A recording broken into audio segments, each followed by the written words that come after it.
जय हिंद दोस्तों, आप सभी का स्वागत है ज्ञानपीठ जीके पॉइंट के इस यूट्यूब चैनल पर। दोस्तों आइए शुरू करते हैं आज का एक और मॉक टेस्ट संख्या 9। पहला प्रश्न, मोंग या पत्तन किस देश में स्थित है? दोस्तों मोंग या पत्तन की बात करें तो ये बांग्लादेश में स्थित है। ठीक है, ऑप्शन बी आपका सही जवाब है। बांग्लादेश की राजधानी क्या है? ढाका। और यहाँ की मुद्रा को टका कहा जाता है, टका। और यहाँ का राष्ट्रीय खेल क्या है? तो कबड्डी। बांग्लादेश का राष्ट्रीय खेल कबड्डी है, आप याद रखिएगा। दोस्तों भारत अपनी जो सबसे लंबी स्थलीय सीमा साझा करता है 4096.6 किलोमीटर, वो बांग्लादेश के साथ ही साझा करता है। क्लियर दोस्तों, याद रखिएगा। दोस्तों मैं आपको एक चीज और बता दूं, अगर आपसे पूछा जाए कि सुंदरबन का डेल्टा किन दो देशों में फैला हुआ है, तो भारत और बांग्लादेश में। इसका सही जवाब होगा मोंग या पत्तन, बांग्लादेश में। जी यहाँ लिखा गया है भूटान। भूटान की मुद्रा क्या है? गुलट्रम। भूटान की मुद्रा है गुलट्रम। और मैं बता दूं, भूटान का जो धर्म है ना, वो है आपका बौद्ध धर्म। भूटान की भाषा को जोंगखा कहा जाता है। और भूटान दुनिया का इकलौता ऐसा देश है जो अपनी राष्ट्रीय आय में हैप्पीनेस इंडेक्स की गणना करता है। क्लियर, याद रखिएगा। दोस्तों अगर आपसे पूछा जाए कि भूटान की सबसे ऊंची चोटी का नाम क्या है, तो माउंट पुनसुम। माउंट पुनसुम भूटान की सबसे ऊंची चोटी है। ठीक है, याद रखिएगा दोस्तों, आपसे पूछा जाता है माउंट पुनसुम भूटान की सबसे ऊंची चोटी है। क्लियर, चलिए। अच्छा यहाँ पे श्रीलंका भी लिखा गया है। ठीक है, श्रीलंका जो है इसका प्राचीन नाम क्या है? सीलोन। श्रीलंका की भाषा अगर आपसे पूछेगा तो वो है आपकी सिंगली। ये बड़ी इंपॉर्टेंट है, सिंगली, सिंगली भाषा। और मैं आपको बता दूं दोस्तों, श्रीलंका में जो घास के मैदान होते हैं ना, उनको पटाना कहा जाता है। एक और फैक्ट आप याद रखना, पटाना घास के मैदान कहाँ मिलते हैं? तो श्रीलंका में मिलते हैं। क्लियर दोस्तों, चलिए। अच्छा यहाँ पे मैं आपको एक चीज और क्लियर कर दूं दोस्तों, अगर आपसे पूछा जाए कि हाल ही में भारत के किस पड़ोसी देश में सिविल वॉर अर्थात गृह युद्ध छिड़ा था, तो बांग्लादेश में छिड़ा था। नेक्स्ट प्रश्न की ओर बात करते हैं। स्कूलों के निम्नलिखित नामों में से कौन सा जवाहरलाल नेहरू के साथ जुड़ा हुआ है? तो दोस्तों आपने सुने होंगे Jawahar Navodaya school. Option B आपका सही जवाब है, जवाहर नवोदय स्कूल। नेक्स्ट है आपका, किसी परमाणु में परिक्रमण कर रहे किसी इलेक्ट्रॉन की कुल ऊर्जा। दोस्तों इलेक्ट्रॉन की कुल ऊर्जा की बात करें तो वह सदा ऋणात्मक रहती है। ऑप्शन डी आपका सही जवाब है, सदा ऋणात्मक रहती है। इलेक्ट्रॉन की बात करें दोस्तों, इलेक्ट्रॉन की खोज किसने की थी? जे जे टॉमसन ने की थी। ठीक है, जे जे टॉमसन। और मैं आपको एक चीज और बता देता हूँ दोस्तों, इलेक्ट्रॉन पे जो आवेश होता है हमेशा माइनस का होता है। ठीक है, चलिए। अच्छा यहाँ पे लिखा गया है, अगर मान लो किसी परमाणु में 20 इलेक्ट्रॉन है, मैंने माना कि 20 इलेक्ट्रॉन है किसी परमाणु में, तो उसमें प्रोटॉन कितने होंगे? तो आप याद रखना दोस्तों, जितने इलेक्ट्रॉन उतने प्रोटॉन, जितने इलेक्ट्रॉन उतने प्रोटॉन। ठीक है, याद रखेंगे। क्लियर, चलिए अगले प्रश्न की ओर बात करते हैं। चालन बैंड इलेक्ट्रॉनों की गतिशीलता छिद्रों से अधिक होती है, क्योंकि? दोस्तों चालन बैंड गतिशीलता अधिक होगी क्योंकि उनमें टक्कर कम बार होती है। ऑप्शन बी आपका सही जवाब है। ठीक है, टक्कर कम बार होने के कारण इलेक्ट्रॉनों की गतिशीलता छिद्रों से अधिक होती है चालन बैंड में। ऑप्शन बी आपका सही जवाब है। नेक्स्ट आपका, न्यूक्लियस की द्रव्यमान संख्या। दोस्तों जो द्रव्यमान संख्या होती है वो हमेशा परमाणु क्रमांक से अधिक होती है, परमाणु क्रमांक से अधिक होती है। अच्छा आप जो पढ़ते हैं ना परमाणु क्रमांक, परमाणु क्रमांक किस चीज को बताता है? एक्चुअल में परमाणु क्रमांक प्रोटॉनों की संख्या को बताता है। परमाणु क्रमांक जो होता है वो प्रोटॉन की संख्या होती है। ठीक है, और किसी परमाणु जितने प्रोटॉन होंगे उतने इलेक्ट्रॉन होंगे। क्लियर, याद रखिएगा। नेक्स्ट है आपका अगला प्रश्न, प्रिज्म से गुजारने पर प्रकाश का कौन सा रंग सबसे अधिक विचलन दर्शाता है? दोस्तों सबसे अधिक विचलन की अगर हम बात करें तो इसका सही जवाब होगा, आपके ऑप्शन है श्वेत, लाल, हरा या बैंगनी। तो सबसे ज्यादा विचलन बैंगनी रंग का होता है। ठीक है दोस्तों, याद रखिएगा। दोस्तों अगर आपसे पूछे कि मानव की आंख के लिए जो दृश्य सीमा का प्रकाश है उसकी तरंग दैर्घ्य कितनी होती है, तो आप इसको याद रखना, 400 नैनोमीटर से 750 नैनोमीटर, ये तरंग दैर्ध्य का प्रकाश मानव की आंख के लिए सुग्राह्य होता है। ठीक है, दृश्य सीमा यही है, 400 नैनोमीटर से 700 नैनोमीटर। 400 नैनोमीटर किसकी होगी? तो बैंगनी रंग की होगी।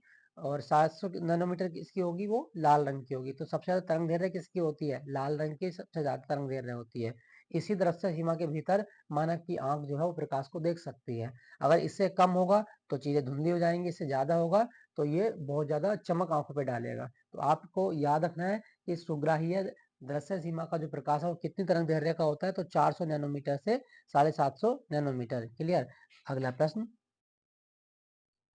ट्रांसफार्मर के क्रोड के लिए सर्वोत्तम द्रव्य कौन सा है?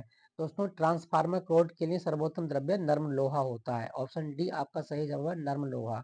नेक्स्ट प्रश्न है आपका, आयोडीन और पोटेशियम क्लोराइड के मिश्रण से आयोडीन को अलग किया जा सकता है। दोस्तों आयोडीन और पोटेशियम क्लोराइड का अगर मिश्रण है तो उसमें से आयोडीन को अलग करना है, किस विधि से करेंगे?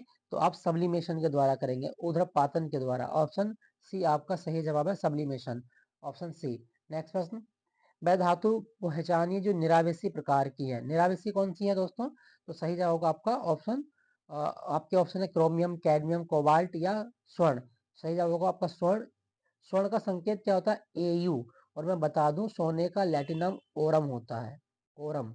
आपसे पूछा जाए कि सोने को लैटिन भाषा में किस नाम से जानते हैं, तो ओरम के नाम से, और इसका संकेत आवर्त सारणी में होता है Au।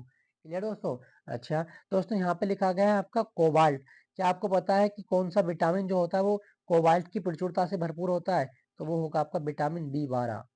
विटामिन B12 में कोबाल्ट की मात्रा प्रमुख रूप से पाई जाती है। कैडमियम लिखा गया है, अगर पेयजल में कैडमियम की मात्रा अधिक मिल जाए तो आपको इटाई इटाई रोग हो जाएगा।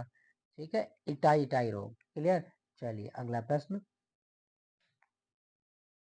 कोयले की खानों में प्राय विस्फोट करने वाली गैस कौन सी है? दोस्तों कोयले की खानों में प्राय विस्फोट करती है मीथेन। ऑप्शन डी आपका सही जवाब, मीथेन। मीथेन के बारे में एक चीज और याद रखना कि ये जो गैस है ये जुगाली करने वाले पशुओं के मुंह से भी निकलती है। ठीक है, जहाँ पे कोई चीज सड़ती है वहां से भी मीथेन निकलती है। और मैं आपको बता दूं दोस्तों, मीथेन से ही वुड अल्कोहल बनाई जाती है। तो कोयले की खदानों में विस्फोट करती है मीथेन गैस। क्लियर। यहाँ पे लिखा गया कार्बन मोनोऑक्साइड अर्थात CO, इसको दम घोटू गैस कहा जाता है। बंद कमरे में अगर आपने अंगीठी जला के रखी तो अंगीठी के धुएं में कौन सा तत्व है? Carbon monoxide. और ये मानव के ब्लड में सबसे ज्यादा मतलब 200 गुना तेजी से घुलती है। अगर क्वेश्चन बने कभी आपके एग्जाम में कि कौन सी गैस मानव के ब्लड में 200 गुना तेजी से घुलती है और डेथ कर देती है मनुष्य की, वो है आपकी कार्बन मोनोऑक्साइड। ये इतनी तेजी से घुलती है कि ये मतलब कुछ ही मिनटों सेकंडों में ब्लड में जाएगी और ब्लड में जाने के बाद में हीमोग्लोबिन को कार्बोक्सी हीमोग्लोबिन में कन्वर्ट कर देती है। और जैसे ही कार्बोक्सी हीमोग्लोबिन आपकी बॉडी में बनता है, आपकी जो सेल्स हैं वो मरने लगती हैं, और सेल्स मरने लगेंगी तो आदमी की डेथ भी हो जाएगी। तो इसीलिए कार्बन मोनोऑक्साइड को दम घोटू गैस कहा गया है, याद रखिएगा। ठीक है, हाइड्रोजन आप जानते हैं ये ज्वलनशील गैस होती है। ठीक है, हल्की गैस है लेकिन ज्वलनशील है। चलिए तो इसका सही जवाब क्या होगा? Option D, methane. किसी परमाणु का रासायनिक व्यवहार किस पर निर्भर करता है? दोस्तों किसी परमाणु का रासायनिक व्यवहार जो है वो इलेक्ट्रॉनों की संख्या पर निर्भर करता है जो कि न्यूक्लियस के चारों ओर घूम रहे हैं। ऑप्शन सी आपका सही जवाब है, नाभिक के चारों घूम रहे इलेक्ट्रॉनों की संख्या पर रासायनिक व्यवहार निर्भर करता है। नेक्स्ट आपका, धूम कोहरा स्मॉग में मौजूद आंखों में जलन पैदा करने वाला शक्तिशाली द्रव्य कौन सा है? दोस्तों धूम कोहरा जो स्मॉग होता है वो आंखों में जलन पैदा करता है। किसके कारण ऐसा होता है? तो आप बताएंगे para peroxy peroxy acetyl nitrate. Option C, इसको बोलते हैं हम पैन। पैरोक्सी एसिटिल नाइट्रेट ये स्मॉग में मौजूद होता है और ये हमारी आंखों में जलन पैदा करता है, तो पैन होता है। ठीक है, याद रखिएगा दोस्तों। दोस्तों यहाँ पे लिखा गया आपका सल्फर डाइऑक्साइड। सल्फर डाइऑक्साइड ये अम्लीय वर्षा करने में उत्तरदायी गैस होती है, SO2। ठीक है, याद रखिएगा, आपसे पूछा जाता है। दोस्तों यहाँ पे अगर आपसे मैं पूछूं कि जो मनुष्य की आंख होती है, मनुष्य की आंख जब दान करते हैं तो कौन सा भाग दान किया जाता है? कॉर्निया दान किया जाता है, कॉर्निया। ठीक है, याद रखिएगा। और मनुष्य की आंख पर यानी कि रेटिना पर प्रतिबिंब कितने समय तक रहता है? तो आप बताएंगे 1/16 सेकंड तक प्रतिबिंब की छवि बनी रहती है। 1/16 सेकंड। क्लियर, याद रखिएगा। नेक्स्ट प्रश्न है आपका, ऐसा कौन सा फल है जिसमें असली फल भी है और दिखावटी फल भी है, मतलब असत्य फल है? तो आपका सही जवाब क्या होगा? ऑप्शन डी, काजू। काजू एक असत्य फल है, आप याद रखना। अच्छा क्या आपको पता है कि काजू की खेती कौन सी मिट्टी में की जाती है? आप बताएंगे लैटेराइट मिट्टी में। लैटेराइट मिट्टी में काजू की खेती की जाती है। ठीक है दोस्तों, याद रखना। दोस्तों यहाँ पे लिखा गया फल, अगर आपसे पूछे कि पोमोलॉजी क्या है तो आप बताएंगे पोमोलॉजी फलों का अध्ययन होता है। Clear, pomology. चलिए, यहाँ पे मैं आपको एक चीज और बता दूं दोस्तों, यहाँ पे लिखा गया आपका केला। केला अनुसंधान केंद्र कहाँ पर है? तो तमिलनाडु के त्रिची शहर में राष्ट्रीय केला अनुसंधान केंद्र है। आम अनुसंधान केंद्र वो लखनऊ में है आपका। ठीक है, आम अनुसंधान केंद्र लखनऊ। क्लियर, याद रखिएगा। नेक्स्ट प्रश्न, निम्नलिखित में से वह व्यक्ति कौन है जिन्हें भारत का राष्ट्रपति बनने से पहले भारत रत्न मिला था? दोस्तों, भारत के राष्ट्रपति बनने से पहले भारत रत्न मिला था, ऐसे व्यक्ति कौन थे? Doctor Sarvepalli Radhakrishnan. Option C आपका सही जवाब है, सर्वपल्ली राधाकृष्णन। क्लियर। चलिए अगले प्रश्न की ओर बात करते हैं। क्या आपको पता है कि भारत का सबसे उत्कृष्ट नागरिक सम्मान कौन सा है? तो भारत रत्न। और भारत रत्न की शुरुआत कब हुई थी? 26 जनवरी 1950 को हुई थी। 26 जनवरी 1950। नेक्स्ट प्रश्न है आपका, राष्ट्रपति राज्यसभा के लिए उन व्यक्तियों को जो कला, साहित्य, सामाजिक सेवा आदि के क्षेत्र में ख्याति प्राप्त है, कितने व्यक्तियों को नामित कर सकता है? दोस्तों, अगर हम बात करें राज्यसभा के लिए, तो राष्ट्रपति राज्यसभा में जो नॉमिनेशन करता है वो 12 व्यक्तियों का कर सकता है। ऑप्शन सी आपका सही जवाब है। ये 12 व्यक्ति कला, साहित्य, सामाजिक सेवा आदि क्षेत्र में ख्याति प्राप्त होते हैं। क्लियर दोस्तों। अच्छा, भारत के राष्ट्रपति बनने की न्यूनतम आयु कितनी है? तो 35 वर्ष है। नेक्स्ट है अगला प्रश्न, संसार में सबसे पहली महिला प्रधानमंत्री किस देश की थी? तो दोस्तों, महिला प्रधानमंत्री वो थी श्रीमती भंडारा नायके, श्रीलंका की। ऑप्शन बी आपका सही जवाब है, श्रीमती भंडारा नायके, श्रीलंका। दोस्तों, यहाँ पे लिखा गया इजराइल। क्या आपको पता है कि इजराइल की जो मुद्रा है उसको क्या कहता है? शकल। इजराइल की मुद्रा का नाम शकल है, और इजराइल की खुफिया एजेंसी है मोसाद। मोसाद है, याद रखना। नेक्स्ट प्रश्न है आपका, निम्नलिखित में से कौन सा रोग नाइट्रेट के संदूषित भोजन तथा जल के द्वारा उपभोग करने से होता है? दोस्तों, यदि खाने में नाइट्रेट का प्रदूषण है या जल में नाइट्रेट का प्रदूषण है तो कौन सा रोग हो जाएगा? तो आप बताएंगे, उसको ब्लू बेबी सिंड्रोम हो जाता है। Blue baby syndrome. मीना माता रोग जो होता है वो पेयजल में पारे के प्रदूषण से होता है। पारा मतलब हाइड्रोगेरियम जिसको कहा जाता है, Hg इसका संकेत होता है। अगर आपसे पूछे नाइट्रेट के प्रदूषण से तो ब्लू बेबी सिंड्रोम, और पारे के प्रदूषण से मीना माटा रोग हो जाता है। क्लियर। नेक्स्ट प्रश्न, किसी कालीन की सफाई के लिए यदि उसे छड़ी से पीटा जाए तो उसकी सफाई हो जाती है, कौन सा नियम लागू होता है? दोस्तों देखो, यदि आप चादर को डंडे से पीट के इसको साफ कर रहे हैं तो ये गति का पहला नियम है, और इसको बोलते हैं जड़त्व का नियम। जड़त्व के नियम के उदाहरण से होता है। ठीक है, याद रखिएगा। आपसे पूछा जाता है, न्यूटन की गति के 3 नियम थे। पहला नियम जड़त्व का नियम है। ठीक है, दूसरे नियम से बल की परिभाषा निकल के आती है, बल का व्यंजक निकल के आता है, और तीसरे नियम को क्रिया प्रतिक्रिया का नियम भी कहा जाता है। तो यदि किसी कालीन की सफाई के लिए उसे छड़ी से पीटा जा रहा है तो ये गति का पहला नियम है। नेक्स्ट प्रश्न,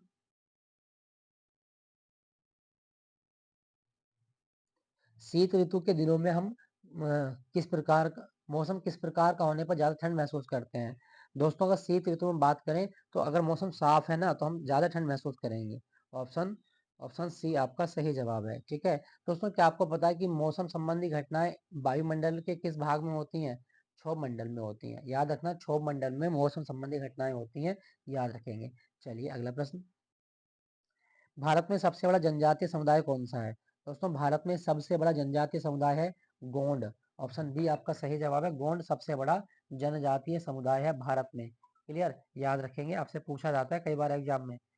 नेक्स्ट प्रश्न आपका, क्षैतिज मांग वक्र क्या होता है? दोस्तों, क्षैतिज मांग वक्र जो होता है वो पूर्ण लोचदार होता है। ऑप्शन सी आपका सही जवाब है, पूर्ण लोचदार। नेक्स्ट प्रश्न है आपका, एकाधिकार प्रतियोगिता का सिद्धांत संयुक्त राज्य अमेरिका में प्रतिपादित किया गया था। दोस्तों, एकाधिकार प्रतियोगिता का सिद्धांत अमेरिका में किसने दिया, ये हमें बताना है। आपके ऑप्शन है John Robinson, Edward Chamberlin, John Bates Clark, या जोसेफ सुम्पिटर। सही जवाब क्या होगा दोस्तों? आपका option B, Edward Chamberlin. Option B आपका सही जवाब है, एडवर्ड चैम्बरलिन। क्लियर, याद रखेंगे दोस्तों। नेक्स्ट प्रश्न है आपका, उत्पादन फलन संबंध स्थापित करता है। दोस्तों, उत्पादन फलन की बात करें तो ये निवेश का उत्पादन के साथ में अ, संबंध स्थापित करता है। निवेश का उत्पादन, आप कितना निवेश कर रहे हैं, कितना उत्पादन कर रहे हैं, तो इसका सही जवाब होगा आपका option C. Option C. Clear, याद रखिएगा। नेक्स्ट आपका, किस प्रकार के उत्पादों के लिए CACP न्यूनतम समर्थन कीमत की सिफारिश की जाती है?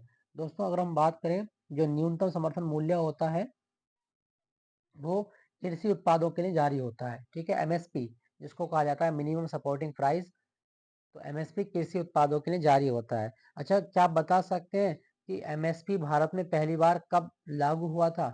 कमेंट में लिख के बताओ। न्यूनतम समर्थन मूल्य भारत में सबसे पहली बार कब लागू हुआ था? ठीक है, कमेंट में लिख के बताइए। नेक्स्ट है, बढ़ते हुए प्रतिफल के अंतर्गत पूर्ति वक्र क्या होता है? दोस्तों, बढ़ता हुआ प्रतिफल है और उसमें पूछा है कि पूर्ति वक्र कैसा होगा, तो इसका सही जवाब क्या होगा? बाएं से दाएं ऋणात्मक प्रवण की ओर होता है। बाएं से दाएं ऋणात्मक प्रवण की ओर होता है। ठीक है, ऐसे इस तरह से बनता है। चलिए अगले प्रश्न की ओर। नागरिकता प्राप्त करने के लिए शर्तें निर्धारित करने वाला निकाय कौन सा है? दोस्तों, नागरिकता के लिए जो शर्तें निर्धारित की जाती हैं वो हमारे देश की संसद करती है। ऑप्शन सी आपका सही जवाब है, संसद। क्लियर दोस्तों, याद रखिएगा। और अगर आपसे पूछा जाए कि संसद का दूसरा नाम क्या होता है? विधायिका। संसद का दूसरा नाम विधायिका भी है, याद रखिएगा, आपसे पूछा जाता है। और भारतीय संसद के कितने अंग हैं? 3 अंग। लोकसभा, राज्यसभा और राष्ट्रपति। ठीक, याद रखिएगा। नेक्स्ट प्रश्न आपका, संसद की किस वित्तीय समिति में राज्यसभा का कोई प्रतिनिधित्व नहीं होता? दोस्तों, कौन सी समिति है जिसमें राज्यसभा का कोई प्रतिनिधि नहीं है? तो दोस्तों, इसका सही जवाब क्या होगा? प्राक्कलन समिति। प्राक्कलन समिति, इसमें 30 के 30 मेंबर लोकसभा के होते हैं और ये हमारी संसद की सबसे बड़ी वित्तीय समितियों में गिनी जाती है। क्या आपको पता है कि प्राक्कलन समिति कब बनी थी? प्राक्कलन समिति 1950 में बनी थी। और लोक लेखा समिति, इसमें 22 मेंबर होते हैं, 15 लोकसभा के और 7 राज्यसभा के, और ये बनी थी 1921 में। तो हमारे संसद की सबसे पुरानी समिति कौन सी है? लोक लेखा समिति है। ठीक है, याद रखिएगा।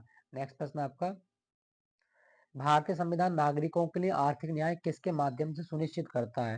दोस्तों, आर्थिक न्याय की हम बात करते हैं भारतीय नागरिकों के लिए, तो ये अ, राज्य नीति के निर्देश सिद्धांतों अंतर्गत बात की गई है। आर्थिक न्याय राज्य नीति के निर्देश सिद्धांतों के अंतर्गत सुनिश्चित किए गए हैं। डीपीएसपी की बात करें तो भारत ने डीपीएसपी कहाँ से लिए हैं? आयरलैंड के संविधान से।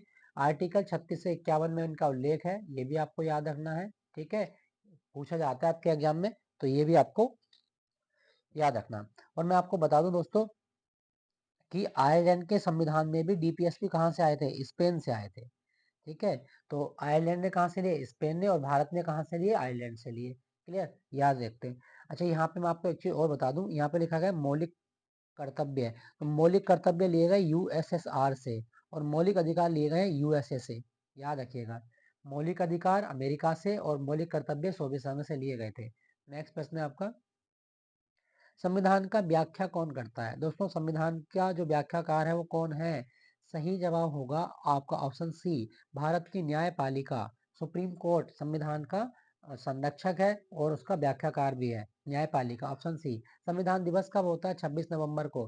क्या आपको पता है कि हमारे संविधान के प्रत्येक पन्ने पर किसके साइन है? प्रेम बिहारी नारायण रायजादा। ठीक है, प्रेम बिहारी नारायण रायजादा ने साइन किए थे संविधान के प्रत्येक पृष्ठ पर। और मैं बता दूं, हमारे संविधान का शुभंकर क्या था? हाथी है, हाथी। संविधान का शुभंकर हाथी है। क्लियर, याद रखिएगा। और मैं एक चीज आपको और क्लियर कर देता हूं दोस्तों, अगर आपसे पूछे कि भारत के जो संविधान है, भारत का संविधान किस जगह रखा गया है, तो संसद भवन, जो अभी पुरानी संसद भवन थी ना, उसका जो लाइब्रेरी थी, उसकी लाइब्रेरी में रखा गया है। पुराने संसद भवन की जो लाइब्रेरी थी उसमें मूल प्रति संविधान की रखी हुई है आज भी। क्लियर। नेक्स्ट प्रश्न आपका, राज्यसभा के सदस्यों का चुनाव कितनी अवधि के लिए किया जाता है? दोस्तों, अगर हम बात करें राज्यसभा के सदस्यों का चुनाव, ये 6 वर्ष की अवधि के लिए होता है। ठीक है, इसके 1/3 सदस्य प्रत्येक 2 वर्ष पर सेवानिवृत्ति हो जाते हैं। क्या आपको पता है कि राज्यसभा का मेंबर बनने के लिए न्यूनतम आयु 30 वर्ष होनी चाहिए?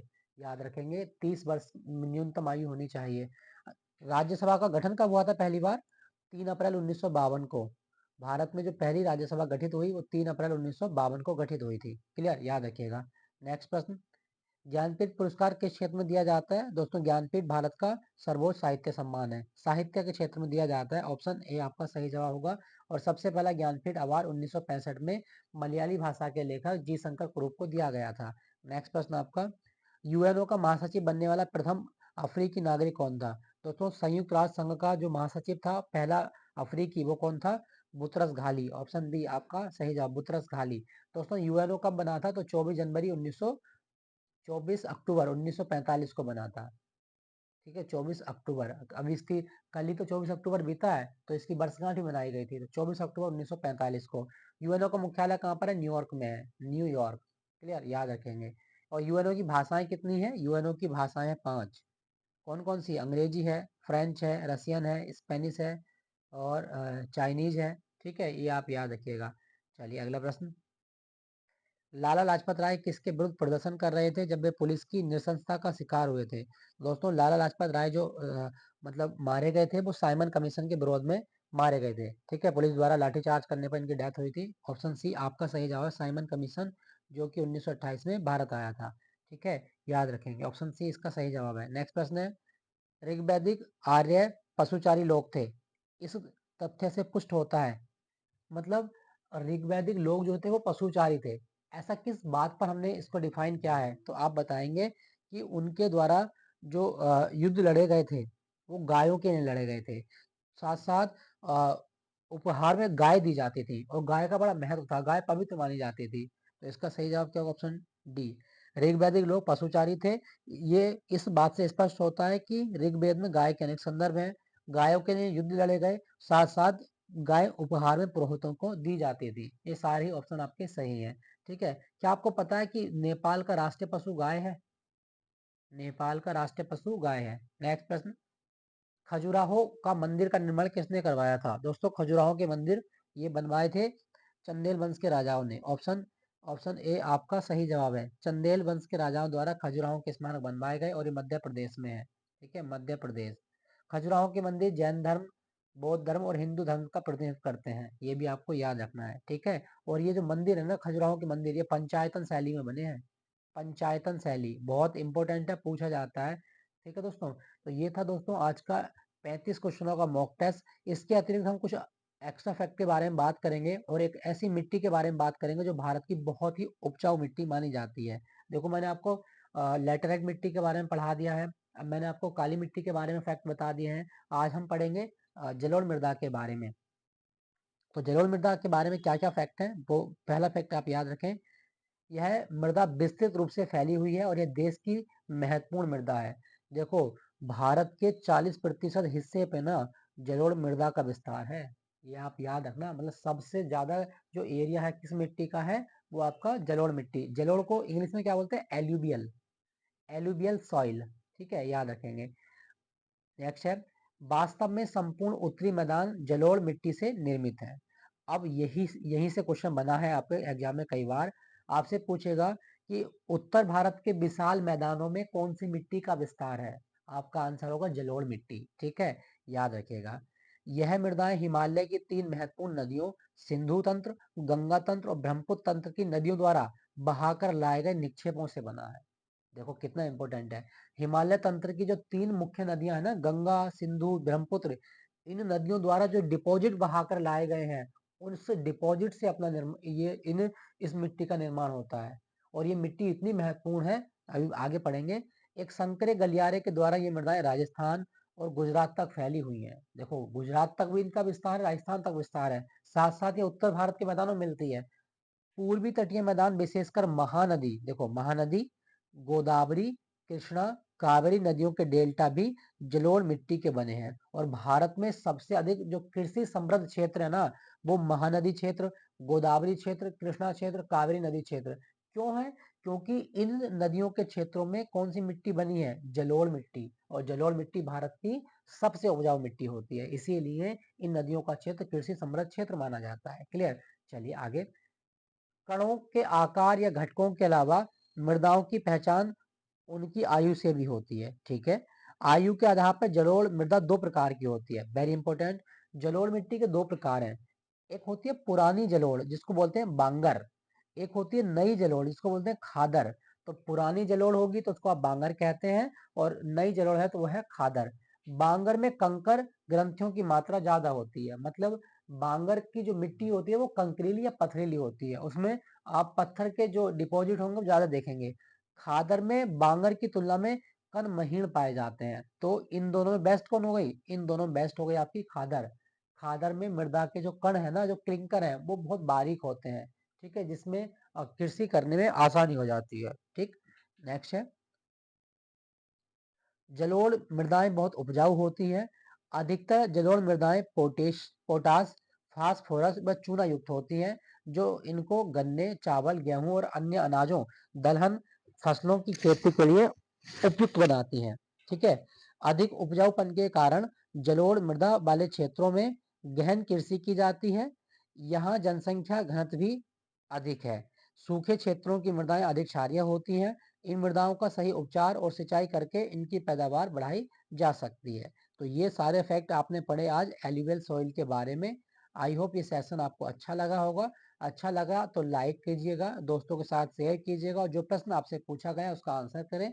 फिर मिलूंगा नए मॉक टेस्ट के साथ में। अपना ख्याल रखिएगा। Thank you for watching Gyanpeeth G K point.